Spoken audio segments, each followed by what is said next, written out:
Kata beliau, saudaraku yang mulia, kata penulis, pembicaraan mengenai taubat sangatlah panjang. Dan para ulama telah membahasnya secara panjang lebar. Tapi saya akan menyinggung secara singkat yang menurut saya perlu atau Anda perlu mengingatnya. Kata beliau yang pertama adalah, renungilah kalau kau bertobat. Ada poin kegembiraan Tuhan dengan tobat hambanya. Kata beliau, masalahnya tidak terhenti sebatas ajakan kepada taubat. Janji diterimanya taubat dan anjuran untuk melakukannya tidak sampai itu saja. Padahal ini saja sudah cukup memotivasi dan mendorong seorang muslim untuk melakukan hal itu. Artinya dengan adanya pahala yang didapatkan ya, dari ya, taubat itu membersihkan dosa, ya, udah cukup untuk motivasi seorang muslim untuk melakukan itu. Bahkan lebih daripada itu. Ada yang dijanjikan lebih daripada itu. Yang bagi orang beriman ini punya nilai jual yang sangat luar biasa. Yaitu Allah subhanahu wa ta'ala mencintai hambanya yang bertobat dan bergembira kepadanya maksudnya dengan taubatnya. Diriwayatkan dalam sebuah hadis yang sahih dalam Sahihain Bukhari Muslim dari Rasulullah SAW bersabda, beliau mengatakan, lillahi ashaddu farhan bi taubati abdihi hina yatubu ilaihi min ahadikum kana ala rahilatihi bi ardin atau bi ardi falatin. Saya langsung terjemahkan saja. Sesungguhnya Allah sangat gembira. Jadi bahasa ini teman-teman mungkin Anda bisa fahami lebih jauh dengan rasional. Misal Anda lakukan kesalahan di perusahaan Anda. Ada nggak teman-teman sekalian atasan pada saat Anda minta maaf dia gembira? Jawabannya nggak ada. Kalau manusia bisa dikatakan tidak ada kecuali 1-2 orang. Kebanyakan kalau manusia apa? Kalau dia mendapati pegawainya seorang buat salah, itu kesalahan besar. Kan kita sedang bicara taubat itu dengan dosa besar, ya. Maka kalaupun dia minta maaf, dia menyatakan sikap kalau dia tidak akan mengulanginya, pasti dia sudah jatuh di mata atasannya. Kalau tadinya dia sangat akrab, mungkin keluar masuk di ruangan atasannya, sekarang sudah enggak lagi. Mungkin dulu atasannya sering mengundangnya makan, sekarang sudah tidak lagi. Kalau dia lakukan korupsi, manipulasi data, apalah segala macam. Itu kalau di saat atasannya masih mau memaafkan dia ya. Kebanyakan orang sudah dipecat selesai. Tapi kita mau sentuh adalah sisi kalau seandainya pun dia masih membuka pintu minta maaf, memaafkan Anda. Kira-kira akan gembira ke dia? Akan sama? Jawabannya enggak. Dia akan terganggu dan dia tidak akan merasa nyaman dengan Anda ada di situ. Tapi Allah subhanahu wa ta'ala berbeda. Anda sudah buat dosa sebanyak apapun, sebesar apapun. Bahkan mungkin Anda berbuat dosa 70 tahun. Di tahun 71 Anda bertobat di hari pertamanya. 70 tahun itu bisa bersih. Anda bisa mendapatkan pahala dari taubatnya. Anda bisa ya, dibersihkan dari semua kesalahan sehingga tidak dihukum. Anda bisa masuk surga dengan itu. Lebih daripada itu, Allah mencintai Anda dan Allah akan gembira. Ini hanya sifat sang pencipta Allah. Manusia susah mencapai ini, tidak bisa. Gembira dengan permintaan maaf orang yang berbuat salah. Gak ada, mana manusia ada seperti itu. Ini nilainya luar biasa. Kata Nabi SAW, lillahi asyaddu faraha. Allah sangat gembira. Asyad itu sangat.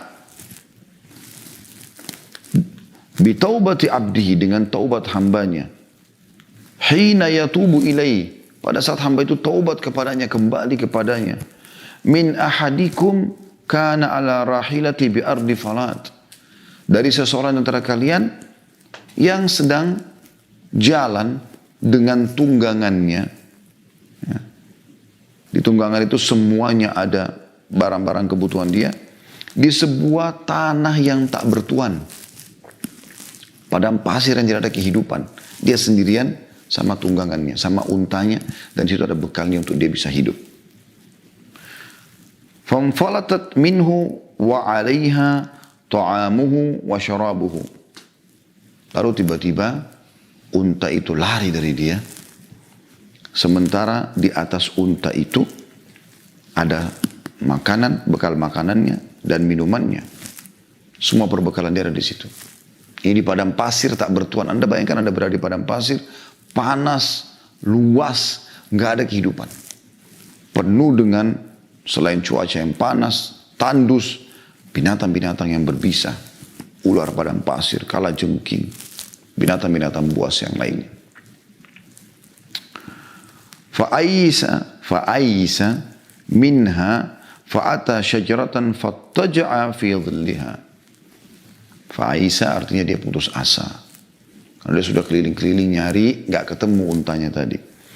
Lalu kemudian dia mendatangi sebuah pohon.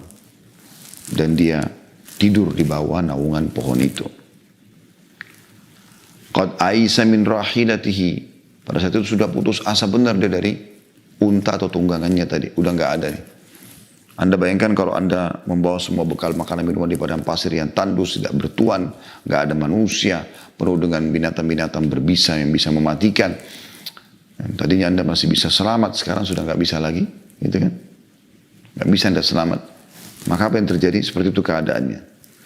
Fabainahu wa kadzalika idza huwa biha qa'imatun atau qa'imatan 'indah. Pada saat dia sedang seperti itu, putus asa, lalu dia berbaring. Tiba-tiba pada saat dia membuka matanya, dia melihat untanya ada di depan matanya. Bagaimana gembiranya orang ini. Artinya dia masih bisa makan, masih bisa minum, masih bisa menyelamatkan diri meninggalkan padang pasir yang tandus tadi. Fa'akhadha bi khitamiha thumma qala min shiddatil farah. Lalu dia segera memegang tali kekangannya dan dia berkata saking gembiranya, Allahumma anta abdi wa ana rabbuk. Wahai ya Allah, engkau adalah hambaku dan aku adalah Tuhanmu. Jadi dia balik. Harusnya dia mengatakan, ya Allah, engkau adalah Tuhanku dan aku adalah hambamu. Sebagai rasa syukur kepada Allah SWT. Tapi karena gembiranya dia lupa. Dia balik, dia mengatakan, ya Allah, kau adalah hambaku dan aku adalah Tuhanmu. Akhta'a min syiddatil farah. Dia keliru mengucapkan kata-kata karena gembira yang luar biasa.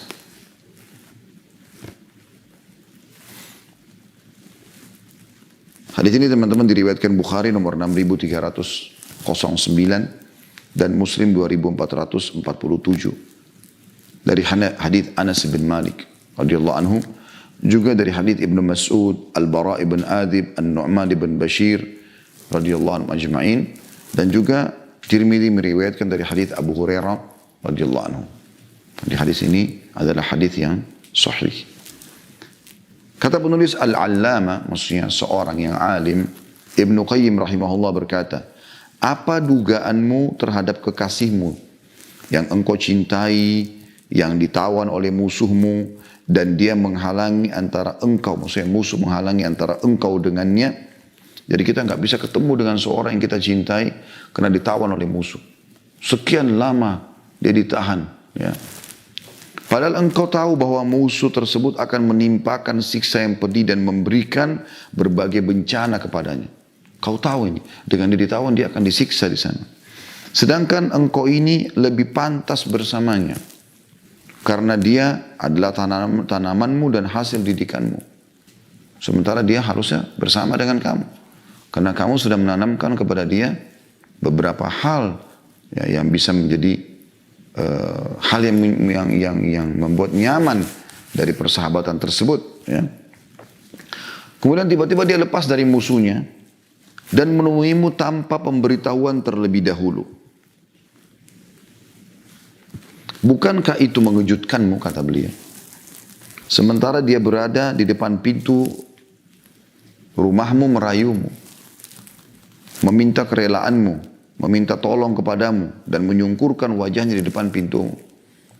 Artinya dia datang, dia mengeluh, dia coba Mohon supaya jangan sampai dia ditangkap lagi oleh musuh. Bagaimana rasa gembiramu dengannya? Karena orang yang kau cintai sekarang. Ya. Sementara engkau mengistimewakannya untuk dirimu, engkau rela dia berada di dekatmu, dan engkau lebih mementingkannya daripada selainnya. Demikianlah kenyataannya. Padahal bukan engkau yang mengadakan dan menciptakannya, serta mencukupkan nikmatmu kepadanya. Sementara Allah SWT dialah yang mengadakan, menciptakan dan membentuk hambanya serta mencukupkan kenikmatan kepadanya. Dan dia senang menyempurnakan nikmatnya itu kepadanya sehingga dia dapat menampakkan nikmatnya, menerimanya, mensyukurinya dan mencintai pemiliknya, mentaatinya dan menyembahnya serta memusuhi musuhnya dan membenci musuhnya dan tidak mematuhinya. Artinya, bagaimana Ibnu Qayyim rahimahullah memberikan gambaran rasa gembira Allah ini punya nilai tersendiri. Beliau pun mengatakan betapa indahnya kisah yang disebutkan oleh Ibnu Qayyim juga dalam kitab yang lain, Madarikus Salikin, di mana beliau berkata, ini adalah hikayat yang masyhur dari sebagian orang-orang arif bahwa dia pernah lari dan kabur dari tuannya. Kemudian dia melihat di sebuah jalan ada pintu rumah terbuka. Keluar dari pintu itu seorang bocah yang sedang meminta tolong dan menangis. Dan ibunya berada di belakangnya mengusirnya. Sehingga bocah itu keluar. Jadi digambarkan seperti ada orang yang sedang jalan. Kemudian dia lewat di depan sebuah rumah.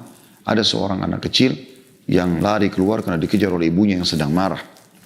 Sang ibu lalu menutup pintu di hadapannya, lantas masuk kembali. Ibu karena marahnya, tidak mau lagi anaknya masuk ke dalam rumah. Bocah itu pun pergi tidak jauh dari rumahnya, kemudian dia berhenti dalam keadaan berfikir. Dia tidak menemukan tempat tinggal selain rumah tempat tinggal dia diusir darinya. Si bocah, kalau kita bicara bocah ini berarti kecil di bawah 10 tahun. Dia juga tidak menemukan orang yang mengurusnya selain ibunya. Akhirnya dia kembali dengan hati yang menyesal lagi sedih. Ternyata dia melihat pintu dalam keadaan tertutup. Kemudian dia berbaring sembari meletakkan pipinya di ambang pintu lalu tertidur. Kemudian ibunya keluar.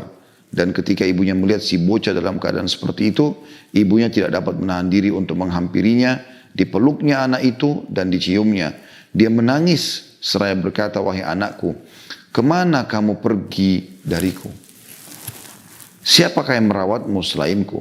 Bukankah telah aku katakan kepadamu, jangan menyelisihiku dan jangan melakukan pelanggaran terhadapku, sehingga aku melakukan sesuatu yang berbeda dengan apa yang sudah digariskan padaku berupa kasih sayang, belas kasih dan maksud baikku kepadamu.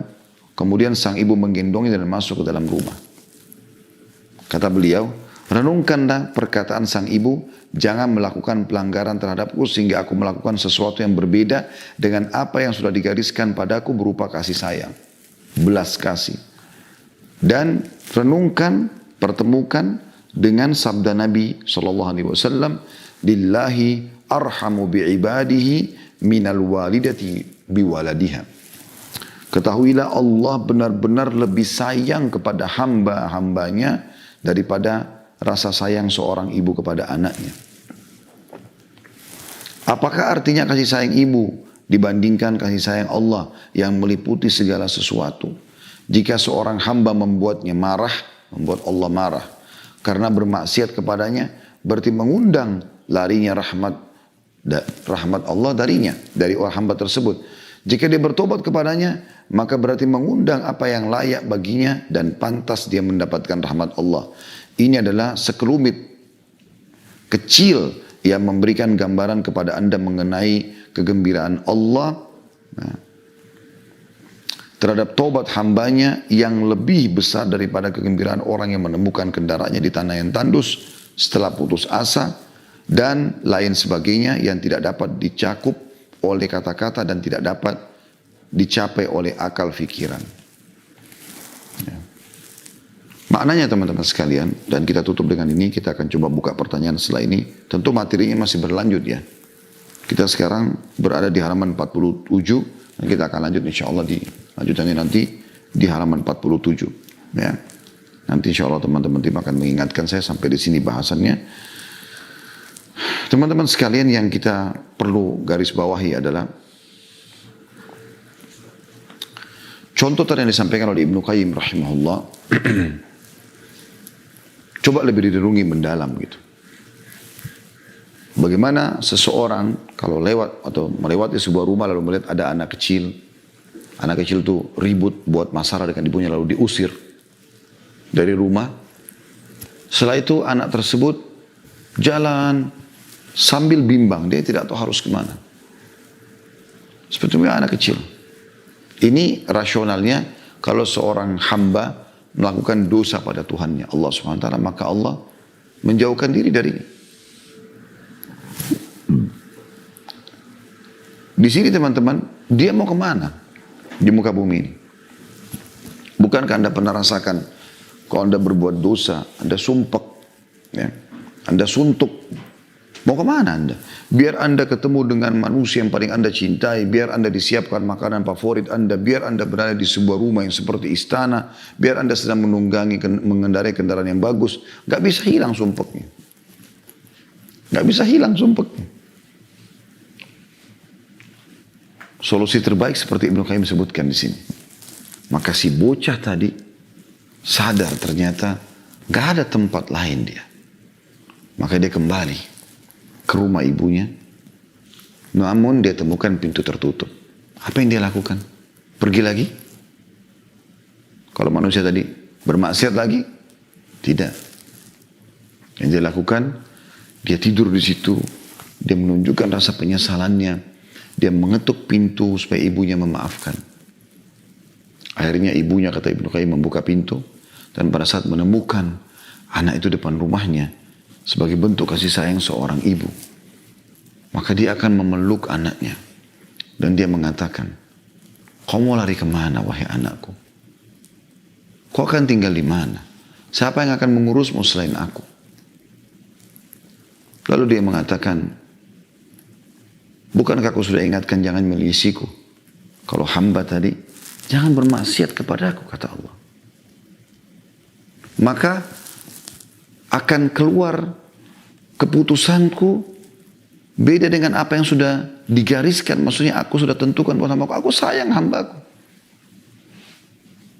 Allah mengatakan, "Innallaha kana bikum rahimah." Allah sangat sayang dengan kalian. Ya. Nanti akhirnya keluar dari rel itu karena kau buat kesalahan. Jangan menyelisihiku. Lalu kemudian kata Ibnu Qayyim, ibu itu menggendong anaknya karena anaknya sudah merasa bersalah, mau kembali, lalu dimasukkan ke dalam rumah. Kata beliau, ini untuk memahami bagaimana gembiranya ibu itu tadi karena anaknya sudah kembali walaupun buat salah. Maka Allah Subhanahu wa taala jauh lebih daripada itu. Dan kegembiraan dengan taubatnya seorang hamba dari Allah SWT ini adalah lebih tinggi nilainya daripada dimaafkan kesalahan kita tadi. Nilainya secara keimanan jauh lebih mahal. Kalau Anda kerja di perusahaan, kalau terjadi ya, misal Anda sudah buat salah besar, sudah korupsi, manipulasi data, merusak citranya pimpinan Anda segala macam, ya, memfitnah, merusak fasilitas kantor, ya besar-besarlah kesalahan. Lalu Anda minta maaf, kemudian tiba-tiba atasan Anda merangkul Anda, membanggakan Anda di depan teman-teman Anda, mengembalikan gaji semuanya fasilitas. Bagaimana gembiranya Anda dengan melihat kegembiraan yang ditampakkan oleh atasan Anda, yang penting kamu tobat, oke saya terima semua. Itu nggak terjadi kan. Tapi Allah Subhanahu wa taala begitu pada hamba-hambanya. Oleh itu teman-teman, pada kesempatan ini saya mengajak diri saya dan teman-teman sekalian taubat nasuha. Taubat nasuha. Ya. Tentu materi taubat masih berlanjut di episode yang kedua insya Allah, karena masih ada poin. Kita baru baca poin pertama tadi yang disampaikan oleh penulis, kita akan masuk ke poin kedua insya Allah, pertemuan akan datang nanti.